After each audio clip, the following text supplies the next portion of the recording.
that baby on the left, the one who can't stop crying, that's not a sleep problem. That's a timing problem. And most parents never find out the difference. Because every time your baby stirs at night, you do exactly what a loving parent should do. You go in. You rock, you feed, you shush, you fix it. What nobody tells you is that going in at that exact moment is the very thing keeping your baby from sleeping through the night. Stay with me for the next 10 minutes. Because that baby on the right, calm, settled, sleeping, that's not luck. That's one timing adjustment away. Let's be real about what sleep deprivation actually does to you. It isn't just tiredness, it's a fog that follows you into daylight hours. It's snapping at your partner over something small, then feeling guilty about it. It's sitting in a quiet moment during the day and not being able to feel anything.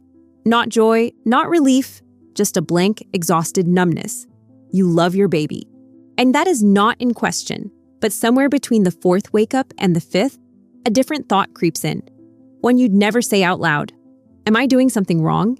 Is there something wrong with my baby? You start second-guessing everything. The sleep schedule, the bedtime routine, the white noise machine, the swaddle you stopped using too early or not early enough. You lie awake between wake-ups running through possibilities when what you actually need is sleep. You are not failing. Your baby is not broken. What's broken is the timing. And fixing that timing takes less than 5 minutes. Before we get to what works, let's acknowledge what you've already tried. You've tried rocking longer, staying in the room an extra 10 minutes, setting them down so slowly you've practically held your breath the entire time, only to watch their eyes snap open the moment they hit the mattress. You've tried feeding at every waking, even when you suspected they weren't hungry, because it works. It quiets them. But then 30 minutes later, they're up again, and now you're not sure if you've created a habit or just delayed the problem by half an hour. And then there's the 3 a.m. decision that every exhausted parent has made at least once. You bring them into bed. Not as a plan, as survival. And in that moment, it's the right call. But the next night, and the night after that, the pattern is set.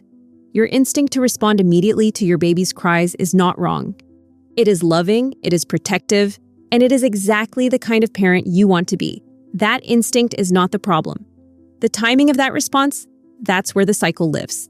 Here's what's actually happening. In many cases, when your baby makes noise at night, they are not fully awake. They are in a partial arousal, a brief natural transition between sleep cycles. They are, in a very real sense, already beginning to settle themselves. When you walk in at that exact moment with light, motion, sound, and contact, you don't rescue them from waking. You complete the waking for them. You take a baby who was 80% of the way back to sleep and bring them to full alertness. Then you have to start the settling process from scratch. Your protective instinct is right. Your timing just needs one deliberate adjustment. To understand why this works, you need to understand something about human sleep that most people have never been told, including about their own sleep. Every person, adult or infant, wakes up multiple times every single night. Not once, not occasionally, every night, multiple times. Adults cycle through sleep stages roughly every 90 minutes. Babies cycle faster, every 40 to 50 minutes. And at the transition point between each cycle, the brain surfaces briefly into a lighter state. In adults, this might look like rolling over, pulling up the blanket, or glancing at the clock before falling right back under. You probably don't even remember it in the morning. In babies, that same transition can look like a whimper, a brief cry, movement, sounds that to a parent listening through a monitor feel urgent and distressing. This is called partial arousal. It is a normal, healthy, neurologically appropriate part of sleep. It is not a sign that something is wrong. It is a sign that your baby's brain is doing exactly what it's supposed to do. Now, here's where the nervous system piece matters. When you enter the room during a partial arousal, you introduce stimulation. Light, movement, your voice, your touch. The baby's nervous system registers that stimulation and responds. Their waking pathways activate, and the brain shifts from a partial, sleepy arousal into full, wide-awake alertness. The system that was naturally settling now needs external help to settle again. Do this consistently, and something else happens. The baby begins to anticipate it. The association between waking and your arrival becomes wired in. They don't just wake, they wait for you. But wiring works in both directions. Self-resettling is not a personality trait. It is not something some babies are born with and others aren't. It is a skill, and like every skill, it can be learned. given the right conditions and just enough space to practice.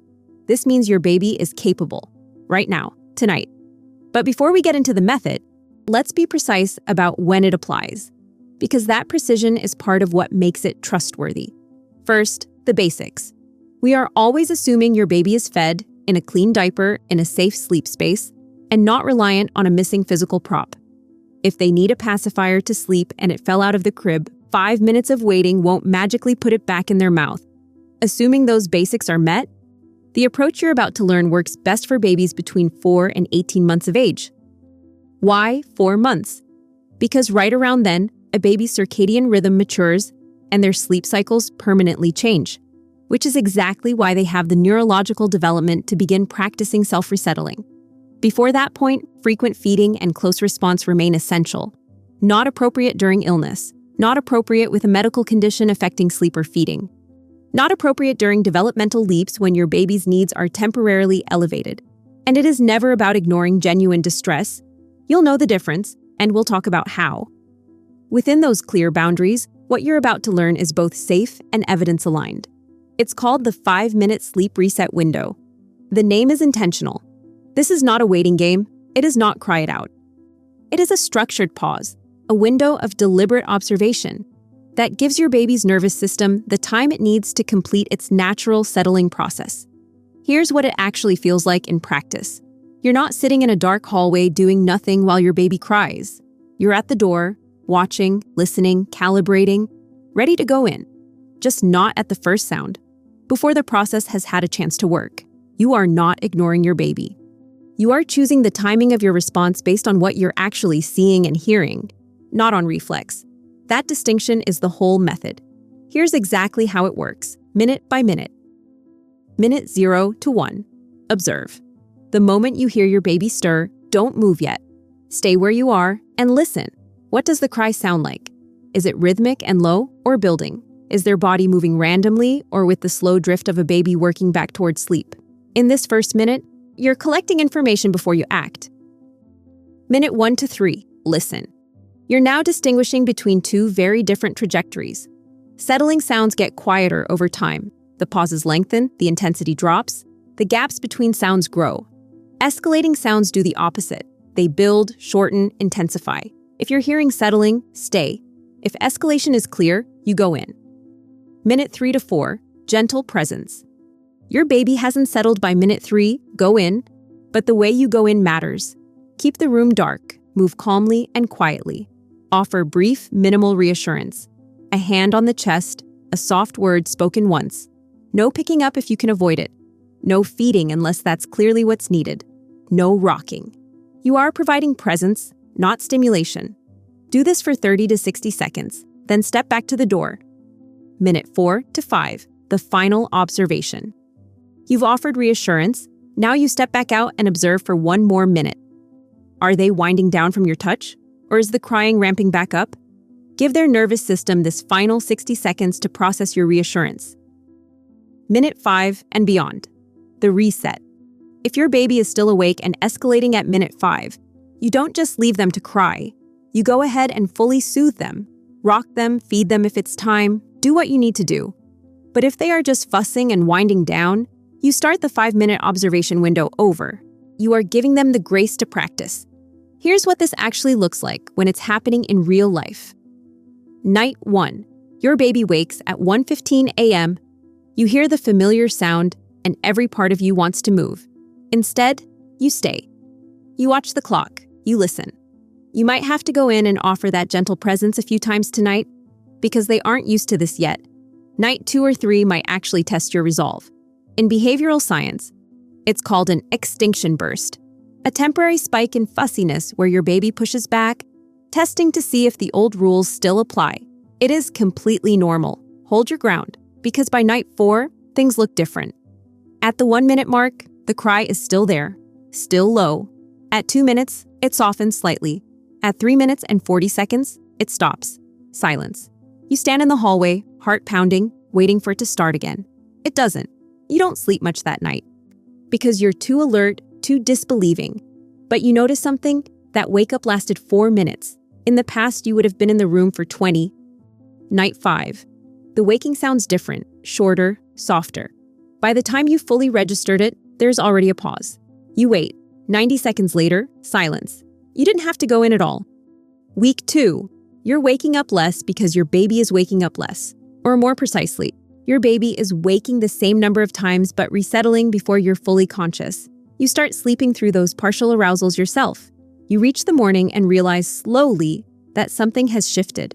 The first morning you wake up and feel genuinely rested, even just partially rested. It hits differently. Not just physically, something in you exhales.